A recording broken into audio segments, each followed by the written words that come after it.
Welcome back to the program. So first and foremost, what I want to discuss is something that we've talked about in the past, and that is Act Blue. Now, you've heard of Act Blue. Act Blue is basically the equivalent of Win Red. Win Red, of course, is the major fundraising arm for the RNC and for Republicans. Well, Act Blue is basically the exact same thing, but for the left. The only difference is Win Red, as far as I can tell, is not a money laundering operation, in which Act Blue absolutely definitely is. You've seen numerous reports throughout the past year and a half, 2 years or so, in which you hear about the seniors.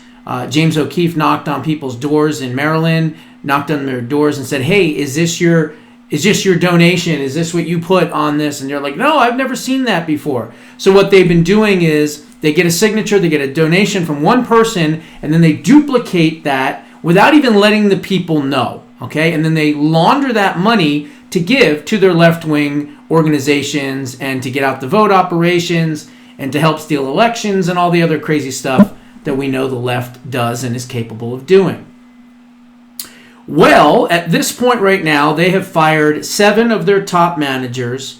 They have fired the financial people that are behind the organization. Many of them are resigning, and it looks as though, at least at this point, Act Blue is going under. And it couldn't happen to a nicer organization, as far as I'm concerned. Now, the reason I bring this up is because we know that Ken Paxton, the Attorney General of Texas, has opened up a full investigation into Act Blue and, of course, their money laundering operation. We know that OMG Media and James O'Keefe also have the receipts and the goods on the organization. Now, this organization is also funded by the Open Society Institute, which, of course, is the Soros Society, right? George Soros, he's pretty old right now, so mainly Alexander, the spawn of Satan, we'll call him. He's the one that's calling the shots and running that organization. But he's running that organization with daddy's money, okay? And that is an organization, the Open Society, that has about 140 umbrella organizations all underneath that he funds and has continued to fund. Now, here's the thing. Act Blue is one of, if not the largest, Democrat funding operation for the entire party. So if we can take them out, and I'll use those words, get rid of them, put them under indictment, put them under investigation, and shut them down for illegal business practices and for money laundering and extortion of old people. I mean, the list is endless of what these people have done and what they're capable of continuing to do. Well, it's interesting because now they have messed with the wrong person, okay? They have messed with the wrong person, and that wrong person is Elon Musk. What Elon Musk did was he diverted, whatever you want to call it, just a few, maybe big balls, who knows, but just 1 or 2 of the DOGE kids over to Act Blue. And they ran their forensics and their AI and everything else. And he was able to determine that Act Blue and, of course, George Soros and his Open Society were the ones behind the Tesla dealership assaults and the cars in general. So they created this AstroTurf because nobody was doing this. No one was really that upset with Elon Musk and Tesla.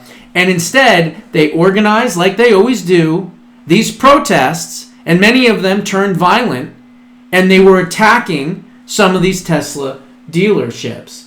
So Elon figured it out.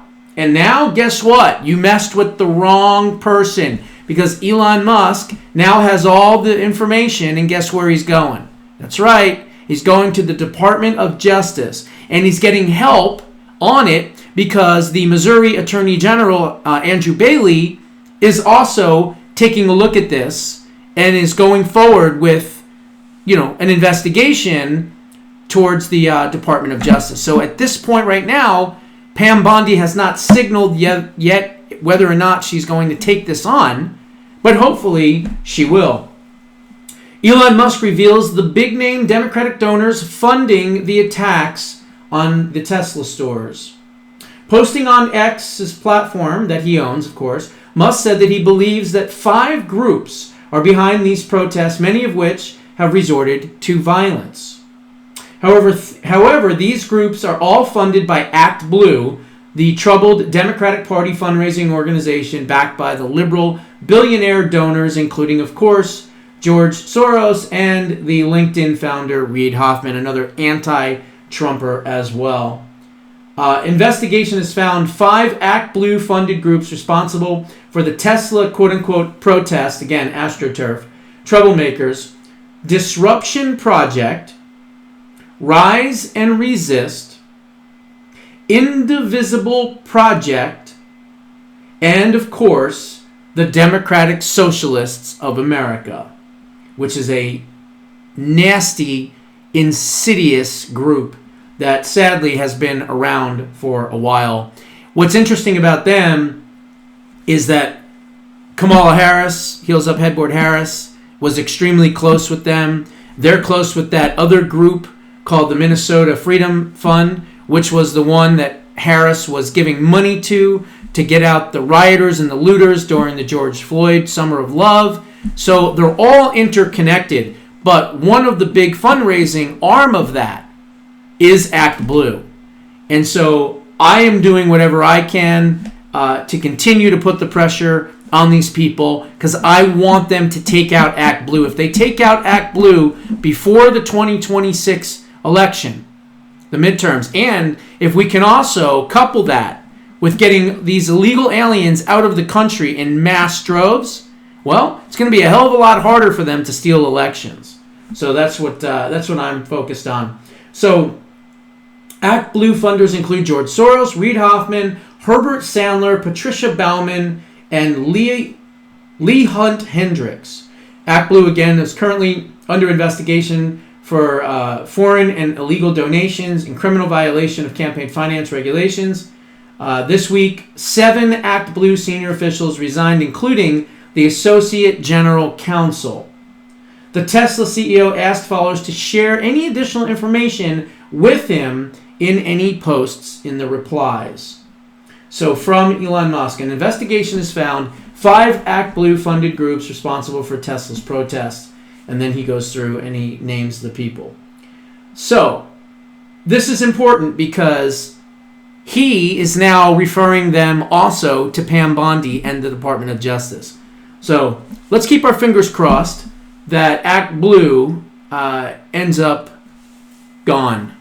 Okay? And the people are arrested, indicted, imprisoned, jailed, and never to be heard from again. Because it's an insidious organization that has just, taken advantage of seniors. They have taken their money when they didn't know they were having their money taken from them. They have duplicated donations when they weren't supposed to. It's a really bad, terrible organization. So we'll see what happens. We'll keep an eye on that one.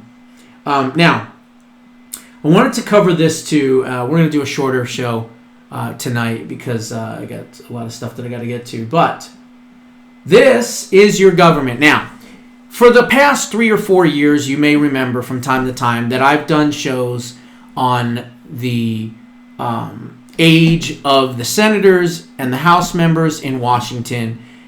We know that John McCain, when he was around, he had all kinds of issues with his health. Nancy Pelosi has issues with her health. Chuck Schumer has issues. Of course, Mitch McConnell has issues. They all have issues with their health. And they are all on some type of pharmaceutical drug. And some of them are mind-altering drugs as well. But that's just part of it. Now we're hearing from members of Congress that they're showing up drunk to do votes. They are on drugs of all different kinds. And, quite frankly, many of them are suffering from late stages of dementia. It's not just Joe Biden. It's not just Nancy. It's not just Mitch McConnell. It's a lot of members on both sides of the aisle that literally are the poster board for why we need term limits. But on top of term limits, it might be about time that we ought to install breathalyzers in the Senate chambers and have them all pee in a cup before they're allowed to vote. Because obviously they're drinking and drugging as well. And when you're on drugs and you're drinking and everything else, you're probably not making too sound decisions. But then again, what am I saying? It's not like they ever read their bills anyway, right? So this is your government. Capitol Hill lawmakers dropped disturbing details revealing the dire health issues behind many of their colleagues.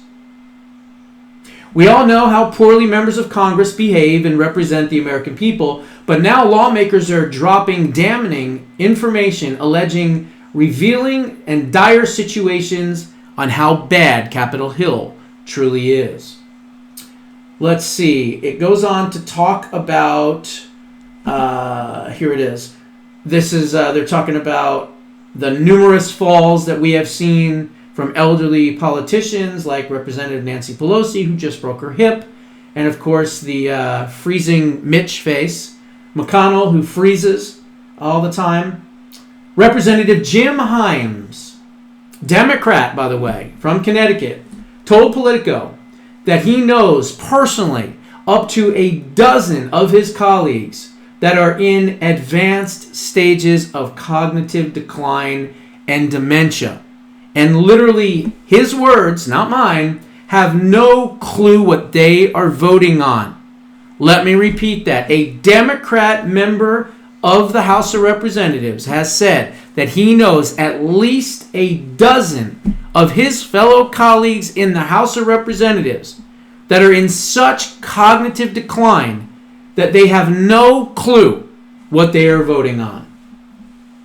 Quote, "There's no question that somewhere between a dozen or more of my colleagues are at a point where they are, well, let's just say they don't have the faculties to do their job," he revealed. A Republican lawmaker who withheld his name also agreed with Himes that dementia is majorly on the rise on the Hill, and it is a huge problem. "I have a difficult time sometimes telling between the deterioration of members and a handful who are just not very smart." Representative Don Bayer, Democrat, Virginia, dropped even more disturbing information to Politico. Members of Congress are showing up drunk and high when they go to vote. So not only are they not reading what they're voting on, but now they're taking shots, they're drunk as a skunk, and who knows what kind of drugs they're doing. And they're going, yeah, it's not my future, I don't give a shit, let's just vote for that. That's what's happening right now. This is why we need term limits in the worst way. Let's see. I've seen one Republican who, unfortunately for you, has to go unnamed, show up completely drunk a number of times, he said. There were one or two other Democrats that I know that were definitely drunk and probably high on something, he continued. So here you have members of Congress that are drunk, high, and riddled with dementia. Voting. That's right, voting for us. Gee, what could possibly go wrong? Unbelievable. We need term limits in the worst way. How do we get term limits? Well, the only way you're going to get people to vote themselves out of a powerful position is if you allow the people in those powerful positions to be grandfathered in. So let me explain this. Liam, you know what I'm talking about because you've said, and I've discussed it with you in the Full Throttle Thursday and others. So basically, here's what you do, okay? You say, okay, look, we need term limits on the House and the Senate. I'd like to see it on the Supreme Court, too, to be honest. Most people don't, but I do. But we need to have term limits. So how are you going to get these people that don't ever want to leave Washington to somehow leave Washington and vote for others not to be able to do what they have been able to do, which is stay there for the foreseeable future, and the seat never opens up unless they resign, go to jail, die, or somehow get beat in a primary, which doesn't happen very often because the primaries for both parties are set up to keep the outsiders from winning. Okay, that's how it's been for many years.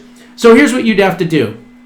You would have to say to the House and to the Senate, look, we need term limits. We expect you to vote for term limits. However, if you vote for term limits, we will grandfather you in, meaning that you can stay in your House seat or your Senate seat and run as many times as you want, or until you get beat, or you die, or you resign. Once that seat leaves, the person leaves that seat, it automatically kicks in for the next person that has it for term limits. Okay? And I'd like to see no more than 4 2-year terms and no more than 2 6-year terms. And quite frankly, I would like to lower the senators back to 4 years. So 2 4-year terms, I think, would be best. The Supreme Court, 15 years on the bench, and that's it. You then get to get reconfirmed for an additional 5 years. If you can make it an additional 5, great. 20 years on the bench is plenty of time. Now, I know some people are going to be like, well, Josh, what about the good ones? Well, hey, like I always say, politicians are like dirty diapers. They need to be changed and changed often. A lot of times we think we're getting a hardcore, stalwart conservative on the bench, and they end up being an Amy Coney Barrett or a John G. Roberts, okay, or even a Brett Kavanaugh. So wouldn't it be nice to get rid of those and get more conservative members? And what about the leftist radicals on the other side? Ketanji Brown Jackson, Elena Kagan, Sonia Sotomayor. Wouldn't you like to have a chance to get rid of them as well? That's why I do believe in term limits for the Supreme Court as well. So that's how it would work. If we did this and we grandfathered these people in, I would say within a decade, you would have just about all of those people gone, and within 10 years, you would have long-lasting term limits. Okay? So we'll see what happens. I don't think there's a bill right now being brought upon for term limits. I know some of them have discussed it. Rand Paul has discussed it. A few others have discussed it. Thomas Massie in the House, I believe, as well. So we'll see what happens. Maybe it's time to contact our members of Congress and tell them, hey, if you want to eliminate government, the best way to do it is to eliminate your ability to quote-unquote serve us. So we need term limits. We'll grandfather you in. Once your seat is up, the next person that comes in, they are no longer grandfathered in, and term limits will continue at that point. Anyway, those are my thoughts. What are yours? Put them down in the comments below. We'll see you in the next one.